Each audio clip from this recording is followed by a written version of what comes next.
حبايب قلبي عاملين ايه؟ يا رب تكونوا بخير وبصحه جيده. النهارده جات لي هديه حلوه قوي، قلت يلا بينا نشوف هو ايه. هو لبن بيتحط على اللبن وبيطلع حاجه في منتهى الجمال.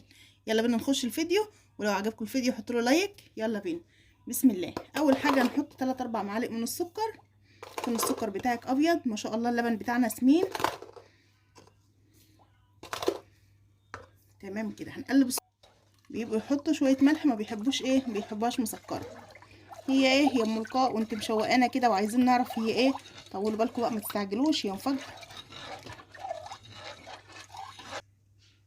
بصوا بقى يا حلوين، واحده صاحبتي ما شاء الله جالها بيبي من الجاموسه بتاعتها اهي، فقالت لي ايه، قالت لي هجيب لك بقى شويه لبن اسمهم المسمار او اللبن الطري. اول ما المواشي بتاعتها بتولد، فبيبقى اول حاجه ايه، بينزل اللبن اللي هو لونه اصفر قوي ده.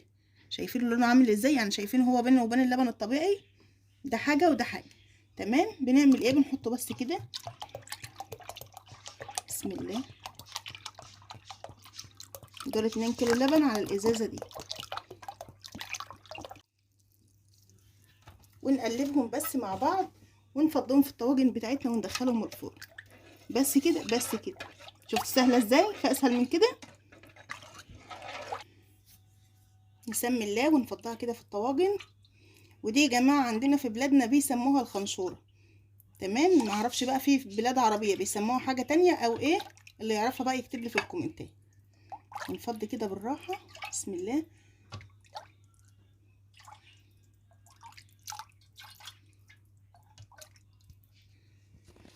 شايفين يا حبايب قلبي؟ ما شاء الله عملت لي طاجنين من الطواجن البيركس دي. شايفين جمالها؟ دلوقتي بقى لما تدخل الفرن هوريها لكم برده وهي في قلب الفرن. يلا. شفتوا بقى يا حبايب قلبي؟ شايفين اللون الجميل ده؟ ده هيبقى اللون بتاعها. هي لسه بادئه تغلي اهي. كل القبقبه اللي فوق دي بتبقى لون اصفر في منتهى الجمال.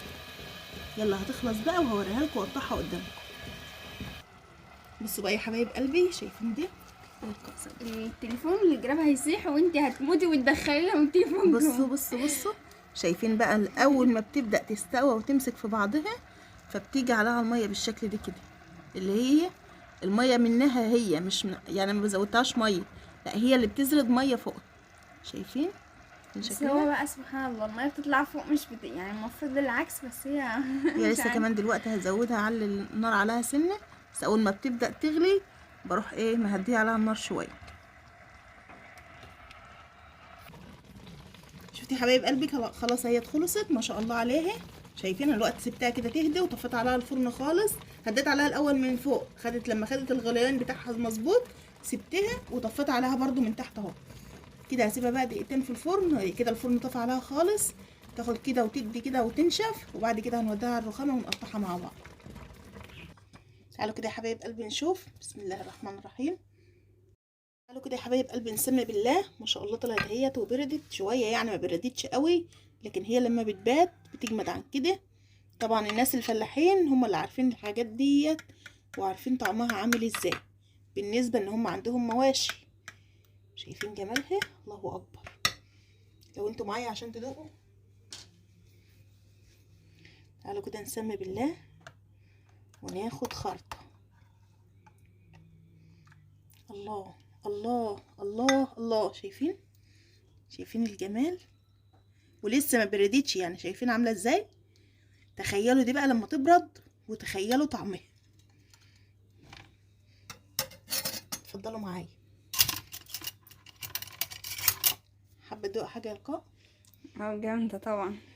بس انا مش بحبها وهي سخنه. شايفين جمالها؟ شايفين حلاوتها اهي؟ شايفين؟ الله اكبر.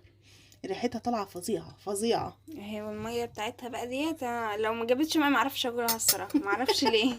انا مسيت قاعده اسال ماما فين الميه يا ماما، اتاري بقى هي الميه جوه من تحت، لانها ما شاء الله خيرها كتير واللبن جاموسي وجايبه خيره، فهي ما شاء الله عليها محمله مليانه كده. عجبكم الفيديو بتاعي؟ ما تنسونوش بقى في اشتراك ولايك حلو زيكم وكومنت حبايب قلبي. باي.